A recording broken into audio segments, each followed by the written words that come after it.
Hey guys, it's Jeremiah, and you're listening to Big, Diverse, and Black. Sorry for the little pause between episodes, real life, and processing the understanding of a new concept that I've heard of and actually have felt, in processing how that's affecting me and everything. And actually, that's what we're going to be talking about today in this episode. Topic of which will be Anticipatory Grief. A YouTube channel by the name of Toon Ruins introduced me to this concept, and after listening to it and looking it up a little bit, I actually can process my feelings and understand what I'm feeling and why. Or not necessarily why. Why is kind of obvious, but what I'm feeling and being able to process that. For those that don't know or need a brief explanation of anticipatory grief, in my layman terms, it basically equates to processing grief before something happens. In the case of a human being, this could be if they're sick at the hospital, you're kind of thinking what happens when they die, even though they're still alive. This seems to be the main process in which people feel this, because obviously if someone's sick in the hospital, you're pre-grieving for what's happening, and that's where anticipatory grief happens. Like you're pre-processing the grief of losing them because they're in the hospital sick. Though this isn't the case for me exactly, and as several other cases come up, it can happen in a little bit other ways. In my case, it happens with my maternal grandmother. I don't know why I have to say maternal. Well, I guess it could be my maternal grandmother, and who I work with my mom because she raised me. And processing that she is currently, I want to say 77, which is a great feat, of course, and sadly, just looking up U.S. statistics, U.S. statistics, the average lifespan of an American female, American female is approximately 77 years old. The point remaining, or the point I'm trying to hint to, is that my time with her could, I pray it's not, but it could, more than likely is, winding down as she slowly gets, as we both get older and older. And this process of feeling anticipatory grief over me losing her is slowly affecting me. So let's dig into story time, in which case I feel like this first started with a health scare back in, I want to say, 2016 or something. She had a little bit of a health scare where, I don't want to dig into her business, I'm not going to tell her business, but just, there was a health scare that was brought to our attention. And that's probably where it first occurred to me that, oh, she's not a spring chicken. I guess if she's 77 now, she would have been like 70. But and it's actually funny because every time I listen to a clinical psychiatrist or someone, a professional, talk about the relationship between children and their parents, it is often stated, or as I hear this quite often, is that the child will almost, how do I phrase this? They will get in the mindset that their parent is inhuman. And by that I don't mean they're evil or something. I mean they're literally greater than a human being. They are put on this pedestal of being so great that they are better than the average person. They're stronger than the average person. They're smarter than the average person. They're put on a pedestal of being of a higher level than what you are. You being the child in this instance. And I can't help but laugh and think about how I have done the same.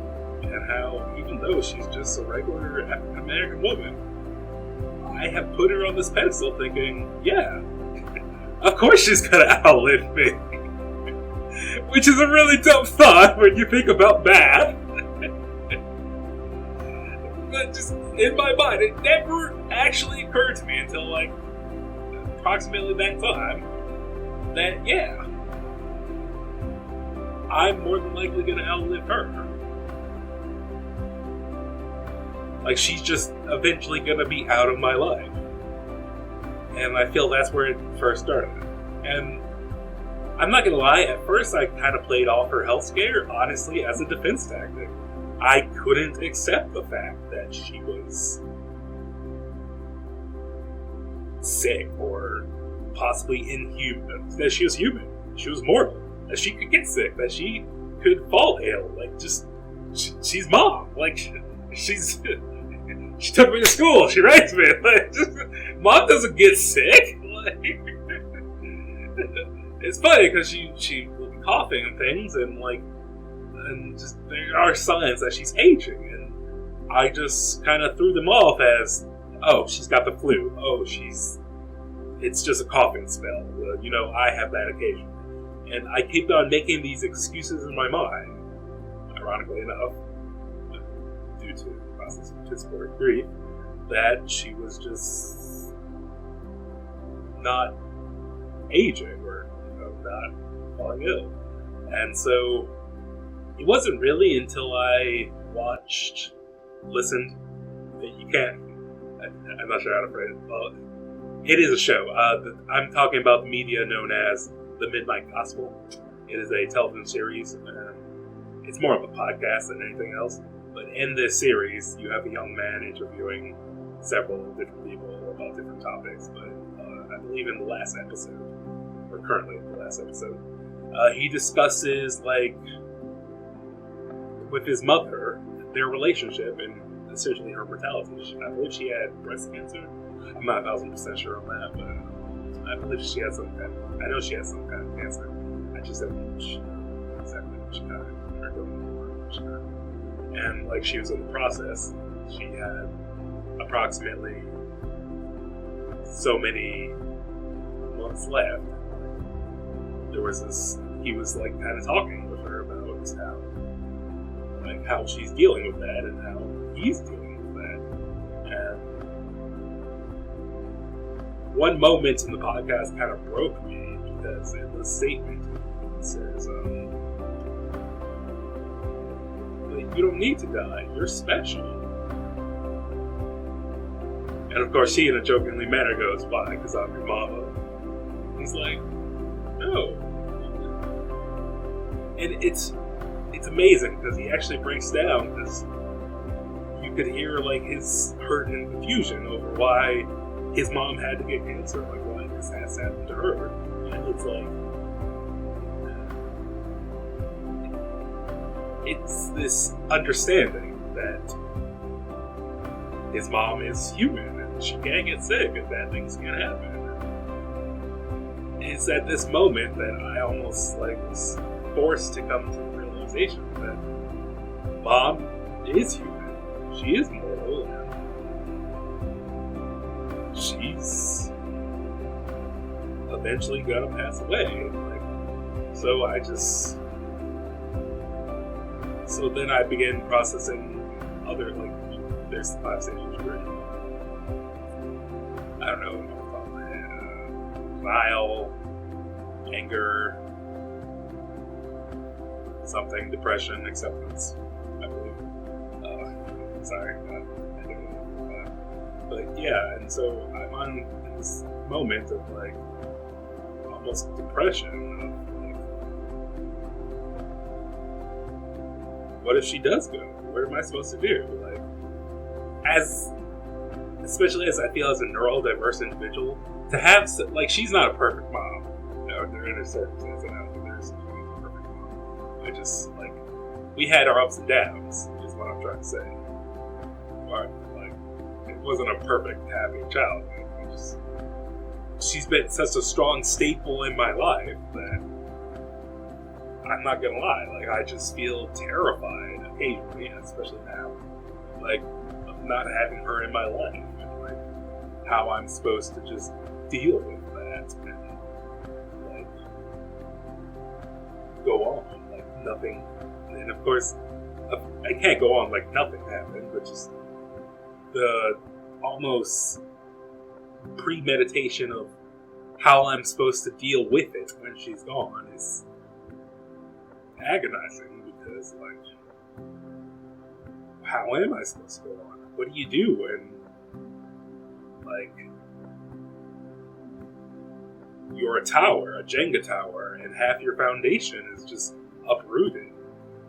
Like, yeah, you can still stand, obviously, that's the point of the game, but there's a pretty big chunk missing from your foundation.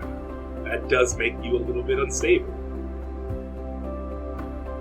Damn, Jenga's mental explode. But that's not the point. And so,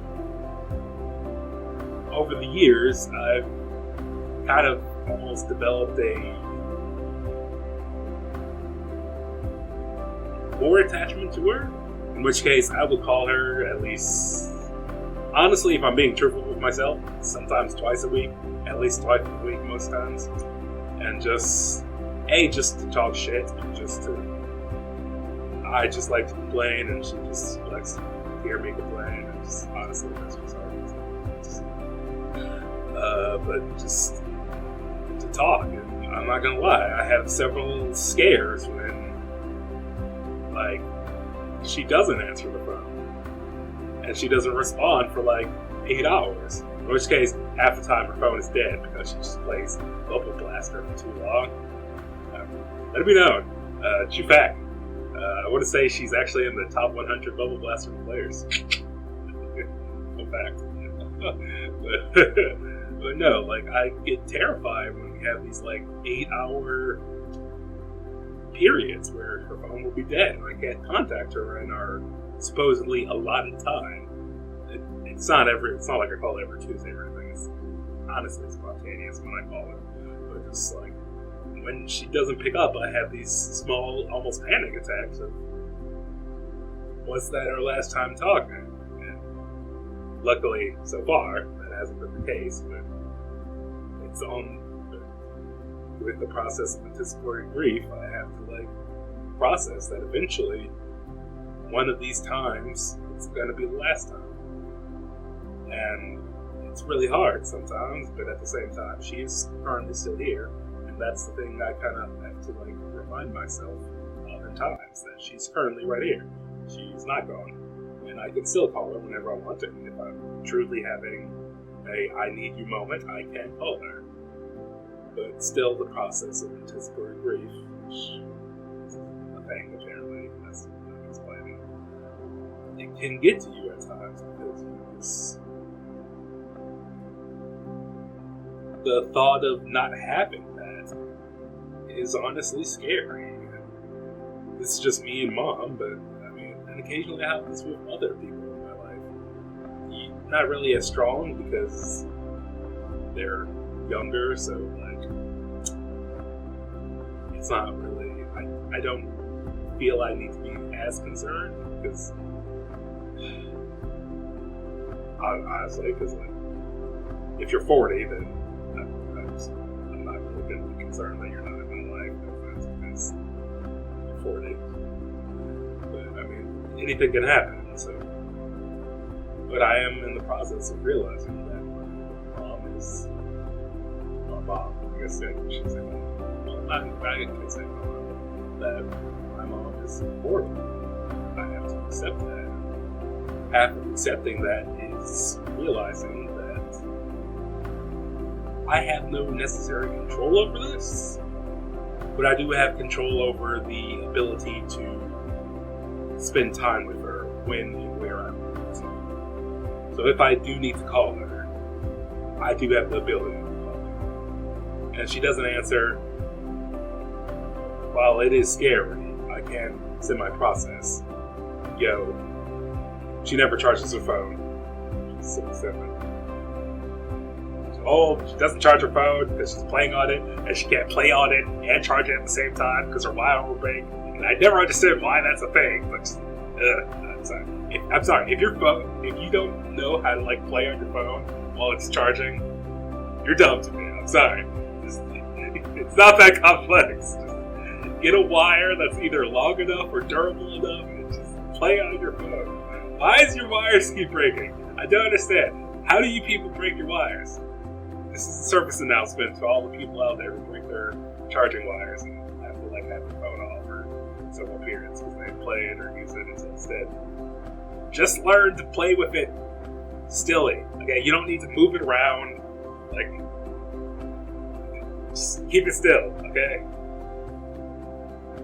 But yeah, that's really it for today. I just want to kind of discuss that. If you are going through this, know you are not alone. This is a thing that people do experience it, and it has a name. And it's going to be alright. And chances are the person is still there if you are feeling this. I mean, if they're not, obviously, you're just going to feel great, not anticipatory grief. But if you are feeling anticipatory grief, they're still there.